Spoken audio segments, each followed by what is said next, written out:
na negosyo, ibida mo rito. Swakto ng DZBB Super Serbisyo. Swakto! Swakto! Swakto! Ngayong Kapaskuhan, ano nga ba ang magandang negosyo? At isa na dito nga mga kapuso, ang mga nagbobonggahang pang-OOTD. Pero alam nyo ba mga kapuso, yung pagtitinda ng mga ganyang klase ng damit, pantalon, jacket, sapatos, inegosyo yan yung tinatawag na RTW. Pero may nakilala tayo dyan sa Tondo, ang kanyang mga tinitinda. Hindi lang mga putyo-putyo dahil imported po yan. Alamin nga natin ang kanyang swaktong kwento sa swaktong negosyo ni Tom Simbula, ng may-ari po ng Style.co. Tom, good morning! Hello! Good morning po. Magandang umaga po sa lahat ng nakikinig po sa inyong programa. Magandang umaga, Ang taas ng energy, ah. Dapat daw ganyan di ba, Tom? Pinagandaan ko po, pinagandaan ko. Yes! Para daw good vibes yan, Tom. Yes po. Tom, maraming salamat sa pagtanggap ng paanyaya. Ibahagi mo ang iyong swaktong negosyo na Style.co. Style.co, ikaw ba mahilig ka talaga sa fashion? Bakit RTW yung negosyo mo? Yes po. I used to be a model before, pero... Wow! Pero simpleng model lang naman po. Yung mami ko po talaga nag-start po ng ganitong business. So, Naka-focus po siya sa mga pambabae.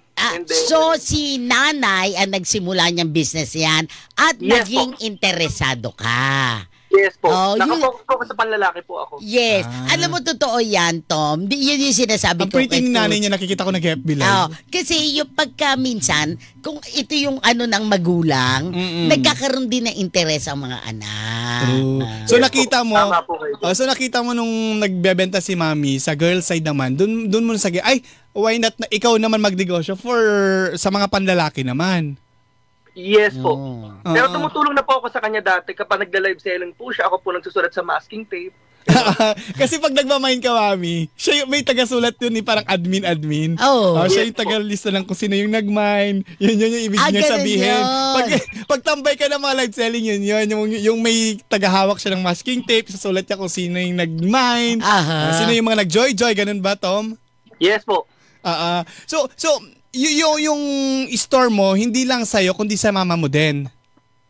Yes po. Pero as time goes by, my mom po kasi parang 54 na po ata siya or going 55. Siyempre, gusto ko na rin rest na, di ba? Kumbaga, enjoyin niya yung kanyang fruit of her labor po, di ba? So, parang kinukuha ko na po, inaaral ko po yung pambabae. Medyo mahirap pong aralin kasi lalaki po ako. Pero, I'm trying my best po. Kumbaga, pinapakilala niya ako sa mga, parang pinapamana na nga po sa akin yung mga supplier niya po. So, yun yung pinag-usapan din namin kanina, intro namin ni Mami, yung pagkakaroon ng supplier. Kasi si Mami sabi niya, may nakapanayam na kami actually dito din sa Swakto. Ang mga supplier namin is sa Taytay. At kumbaga sila talaga ang nananahe. Tom. Sa iyo, Tom, paano yung paghanap mo ng supplier? Saan nanggagaling yung produkto mo? Regarding po with the supplier po, may ma'am po, pupunta siya before sa Bangkok, Thailand. However po, ngayon po kasi ang dami na kasi nag-live selling doon. So, yung mami ko po, nakapag-build siya ng strong relationship sa mga Thai po, na mga supplier po sa Bangkok talaga. So, nag-uusap na lang po kami via Viber, like for itong pong ginagawa natin. Tapos, sinesend po sa amin yung mga quality kung ilang GSM yung ganito, ganito yung presyo, ganito yung design, tapos ipapadala na lang po dito. Pero as much as possible, 4 times a year po, pupunta po kami ng Bangkok, Thailand. So hindi mo na kailangan pala doon. So i-send lang sa yung design kung pwede ba sa... Yes po. Pero parang the way na ikwento mo, parang madugo sa bulsa pag nagnegosyo ka na ganyan dahil Bangkok medyo po talaga malaki ang puhunan. Malaki din ang puhunan. Especially kapag may physical store po, syempre kailangan on hand yung product. Iba po. So, before po talaga, nung pandemic talaga, live selling lang talaga, tapos naging okay na, kaya nagbukas po kami ng physical store. Para po sa mga gustong magsukat-sukat na po, di ba? So, hindi ka ba nag-adjust? Ito na ba yung, wait lang, bago yung adjust ba, iyan ba yung first na negosyo mo o may negosyo ka pa ba na pinasok bago dito sa pagla-live stream ng iyong mga produkto? Meron po existing pang, going 6 years na po yung pet supplies. Pet this one po, supplies naman. Pet Yes supplies po. naman yun sa'yo, Tom. Nag-online selling ka din doon, Tom. Ay, hindi po. Oh, Mahirap physical po kasi store mag-online. yun. Mahirap po mag-online selling ng pet supplies. Oo, Kasi sasabihin mo, bigas ito po eh. ay may katamtamang at kulay green. Medyo matigas-tigas. Ito medyo malambot-lambot. Ito pagkain ng pusa, tikman nga natin. Ay, hindi masarap. Oo nga naman, sabi So nakikita nito. mo dahil sa pet supplies ka, parang may idea ka na rin pala sa pagmamarket din ng produkto, no? Kasi nakikita ko din parang available din online yung mga ano mo, di ba? Available din po siya online. Pero kasi po, ito ka marketing when I was in college po. Maganda kumbaga, naman pala ang background mo marketing inaral ka ko rin po talaga. Yes, oo. So tapos, yung ganyang klase ng negosyo, nag-put up ka na ng ang tawag dyan, RTW Salon ba tawag dyan? Ang tawag dyan Yes po. So, pag nakikita mo na parang na dinadagsa yung yung shop mo, ano yung nararamdaman mo? Masaya, syempre po. Diba? Kasi more money. More money. Siyempre, more money, saya. At least, si Tom pinaghirapan. Totoo, hindi diba? galing sa kontraktor. Hindi galing sa plant control. Pero Tom, sa ganyan, paano mo na susukat yung dami ng kailangan mo na i-import dito sa Pilipinas kesa dun sa naibebenta mo? Paano mo na nababalance yung ganong klase ng sitwasyon sa negosyong ganyan? Okay, regarding po with sa ganitong business, ang marketing strategy po kasi is limited lang po talaga yung stocks. For example, itong jacket na suot ko, this one is small, medium, large, XL. Tagagalawan lang po yan. Talaga. Yes. Limited Para po edition. Para po pag pumunta yung mga clients po namin, lagi pong may bago. Para walang kaparehas din. Yes. Para kung pumunta sila sa shop mo, ay wala na. Pero offeran mo ng ibang design. Ganon. Yes po. Since dahil galing Thailand yan, mahal ba? Kasi minsan nanonood din ako sa yung mga pasabay, yung mga nasa Thailand base na, pinapadala na lang. Pag nandito na mismo yung binebenta na galing Thailand, mahal ba, Tom? It depends po kasi yan sa may-ari kung paano niya i-mark up yung kanyang product. Para po sa akin po kasi since ang area po namin is Tondo, Manila, so ang one of my strategies din po dito sa shop namin is meron kaming low, mid, and high end. Para lahat po, once makita nila yung shop, pumasok sila, kung ano man yung budget nila, as much as possible, mawo-work out po natin. Oo, may choices. Yes, Hindi yung pag pumasok sila, ay, pang-high pala ito. Low ako O, di ba? Yes, po, tama so, po. ang magiging tendency noon, Toots, lalabas na. Totoo. Kasi pagka nakukita pa lang niya, ay, medyo mahal. Naku, Yes, po. kulang budget ko. Pero pagpasok niya, ay, mahal, katamtamang mahal. Dito tayo mura. dito tayo sa pinakamura. Doon ako sa pinakamura. Na maganda. Diba? Quality. Yes. Oo naman. Bigyan mo nga kami sa pagpa-pricing kasi yung friend ko dito, yung nakaupo, Yes, po. tinuturoan ko din siya sa pagma-markup ng price. Yung nagpapasabay din galing ng Ilocos. Paano yung markup ba? Kailangan ba? Paano mo matuturuan mo nga kami, Tom? Paano ba mag-markup ng presyo sa mga ganyang klase ng produkto? Ilang percent Ilang dapat? percent ba? Ano Pero yung... kasi, sorry Toots sorry. Kasi yung kay Tom, mukhang malaki ang markup niya kasi yung expenses niya dahil galing sa ibang bansa Pero hingan natin siya for example kung dito lang manggagaling. For example, Baclaran, Taytay. Yes. Paano ang markup niya? Ilang percent ba dapat? Yan. Siguro regarding po with the markup po, kung sa damit po talaga, para po sa akin, malaki po kasi talaga ang markup ng damit. Since hindi po siya katulad ng pagkain na araw-araw pong tatangkalikin o bibilin po ng mga Pilipino. Hindi po katulad ng damit, minsan occasional lang or pagkakaroon ka ng reseller. Iko-compute din po natin kung nangungupahan po sila, ilan po ba yung staff. So kailangan nagbumabangga po. Kasi kapag hindi bumabangga, there's something wrong kung anong ginagawa mo sa business mo or kung anong process po, kung paano ka mag-markup ng price. Pero sa mga damit po talaga, malaki po talaga. Especially kapag high-end po talaga and then Basta maganda po yung quality. Para po sa akin sa damit, basta maganda yung quality, tsaka maganda yung serbisyo, kung the way you treat your clients, makakabenta at makakabenta po talaga tayo. Tapos nakita ko sumabay na rin kayo sa teknolohiya, no? From ika nga may physical store, ngayon nag-FB live ka na rin. So nakapag-adjust ka. Ikaw ba mahihain na from the start o talagang dahil yan na yung negosyo mo, natuto ko na rin humarap sa mga customer via virtual? Nag-adjust naman din po. Kaso nga lang po kasi, nagkaroon lang ako ng problem with yung market ko po, which is lalaki. Mostly po kasi talaga, ang mga tumatambay po sa mga live selling is babae po talaga. So, ang product ko po kasi is lalaki po talaga. So, ang market ko, hindi po sila, in terms of viewers po, medyo nahihirapan ako. So, that's why ginagawa ko po ngayon, gumagawa ako ng mga videos, pinapakita ko kung ano available, parang mas engaging po sa kanila. Okay, sa yung manood sila ng live selling. Yes po. Tapos mag-PM na lang po sila. Screenshot po.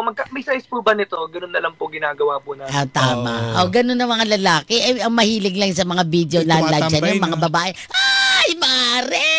Diba? Tama po, tama. Pero yung mga lalaki, nahihiya sila, Toots. Napansin ko pero, pag may nakita sila, di ba, sa page ni Tom, tapos sa Facebook, may video nung polo shirt, titignan naman nila, maganda to. Pero magpa-private message yun, PM yun.